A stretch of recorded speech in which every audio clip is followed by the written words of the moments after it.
बिस्मिल्लाहिर्रहमानिर्रहीम स्टूडेंट्स उम्मीद करता हूँ क्लास 10 में स्टूडेंट्स आप खैरियत से होंगे। स्टूडेंट्स हमने अपने पिछले लेक्चर्स की वीडियो में थर्ड चैप्टर की 3.2 एक्सरसाइज कर रहे थे। तो स्टूडेंट्स आज हम चलेंगे एक्सरसाइज नंबर 3.3 की तरफ, जिसका पहला क्वेश्चन कुछ इस तरह से है। Students find the third proportional to. उसने हमारे पास हमें दो नंबर्स दिए और कहता है थर्ड प्रोपोर्शनल आप लोगों ने फाइंड करना है। तो स्टूडेंट्स जिस तरह से क्वेश्चन नंबर 1 का पार्ट नंबर 1 जो कि कुछ इस तरह से है 6 और 12 select x be the third proportional. हमने क्या किया, x को थर्ड प्रोपोर्शनल से रिलेटेड ले लिया। अब यहाँ पर स्टूडेंट ये चीज सोच रहे होंगे कि सर ने x ही क्यों लिया। तो स्टूडेंट्स आप y भी ले सकते हैं, z भी ले सकते हैं, वो आप पे डिपेंड करता है। लेकिन मैंने x एक कॉमन यानी कि वेरिएबल है, मैंने कॉमन वेरिएबल की बेस के ऊपर मैंने क्या x को थर्ड प्रोपोर्शनल की बेस के ऊपर ले लिया। स्टूडेंट्स अब देखा जाए मेरे पास 6 और 12 है। जब मैं प्रोपोर्शनल में किसी चीज को लिखता हूं 6 रेशो में, इसको 6 रेशो 12 मैंने किया तो ये प्रोपोर्शनल का साइन है। ठीक है स्टूडेंट्स, उम्मीद करता हूं आपको तमाम के तमाम साइंस बड़े अच्छे तरीके से केयरफुली अंडरस्टैंड हो चुके होंगे और आपको नजर भी आ रहे होंगे।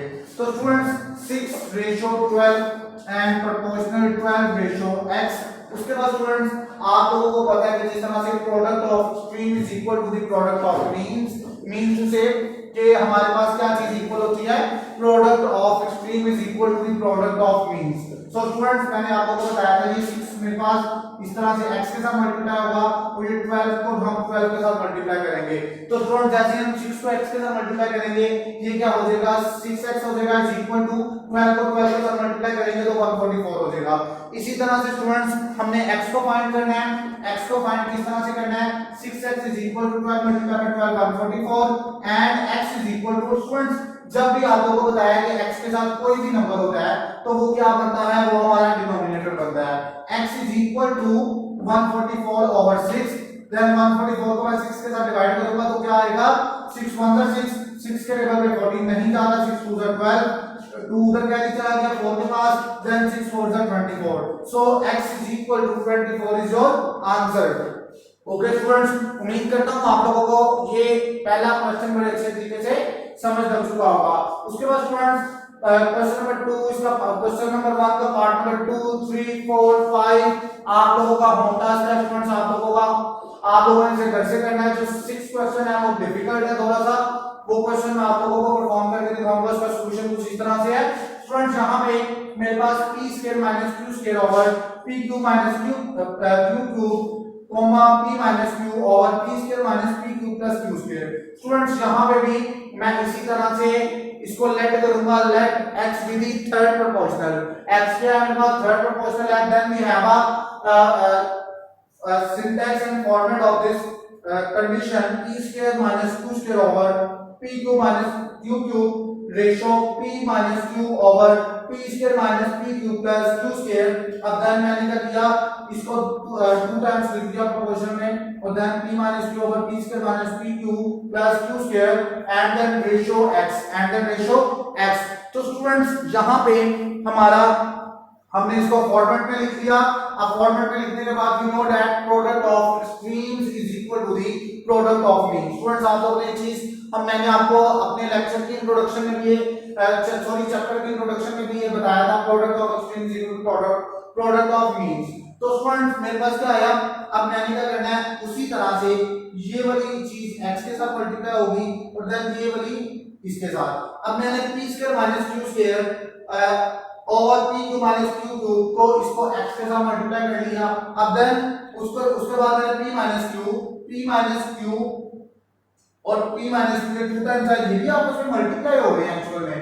तो स्टूडेंट p - q मेरे पास इस फॉर्म में आ गया। मैंने उसको इकट्ठा लिख दिया, मल्टीप्लाई हो गया और इन दोनों को इकट्ठा लिख दिया जो कि p² - pq plus q² into p² - pq plus q²। इसके 2 टाइम्स आ गए। जहां तक स्टूडेंट्स उम्मीद करता हूं आप लोगों को बड़े अच्छे तरीके से समझ आ चुकी होगी। तो देन स्टूडेंट्स अब हमने क्या करना है, मैंने क्रॉस मल्टीप्लिकेशन का कांसेप्ट यूज करना है। आप लोगों को पता है ये क्रॉस किसके साथ मल्टीप्लाई हो रहा है, इस वाली के साथ। अब x मैंने क्या किया सबसे, और ये इसके साथ हो रहा है और ये चीज इसके साथ हो रही है। मैंने क्या किया स्टूडेंट्स pq plus q³ इसको पहले लिख दिया, इसको किसके साथ मल्टीप्लाई किया into p - q 2 टाइम्स यहां पे आ गया।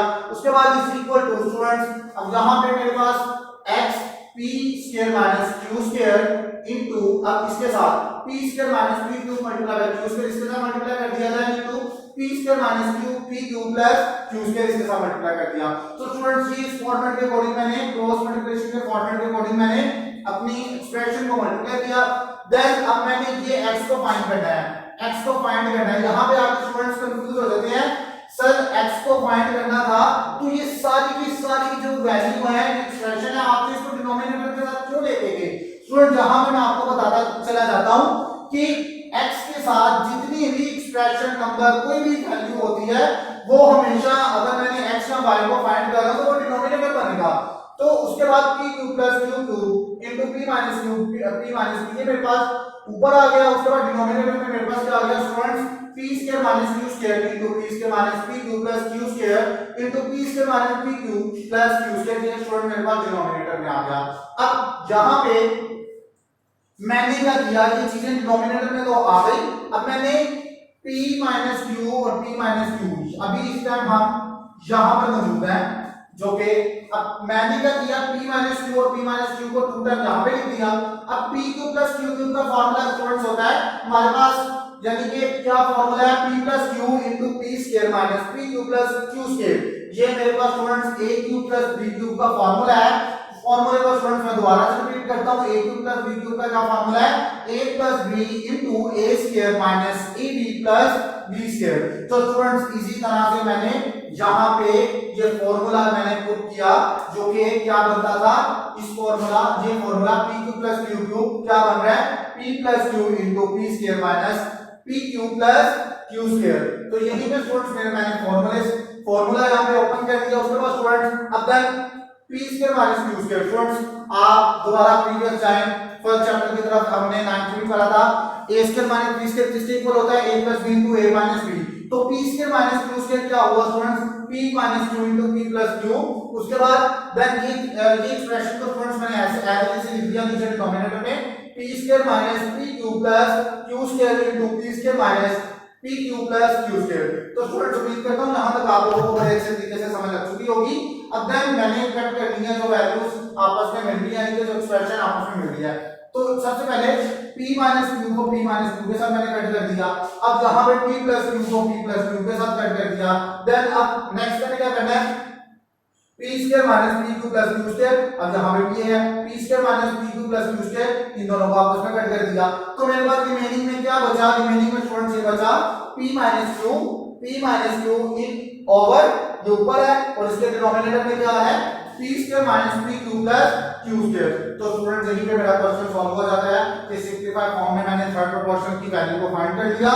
थर्ड प्रोपोर्शन की स्टूडेंट्स वैल्यू क्या थी मेरे पास, थर्ड प्रोपोर्शन की वैल्यू मेरे पास x थी। और उम्मीद करता हूं स्टूडेंट्स आप लोगों को ये दोनों क्वेश्चन बहुत अच्छे तरीके से समझ लग चुकी होगी। और स्टूडेंट्स आप लोगों का क्वेश्चन नंबर 1 में जो होम टास्क है, वो होम टास्क क्या है, पार्ट नंबर 2 3 4 5 देन 6 जो डिफिकल्ट क्वेश्चन था वो मैंने आप लोगों को सॉल्व कर दिया। जो पार्ट नंबर 2 3 4 5 जो क्वेश्चन है वो क्वेश्चन नंबर पार्ट नंबर 1 की तरह है। तो स्टूडेंट्स उम्मीद करता हूं आप लोगों ने प्रीवियस होम टास्क भी कंप्लीट कर लिया होगा। तो स्टूडेंट्स मुझे मेरी वीडियो से इजाजत दीजिए, अल्लाह हाफिज।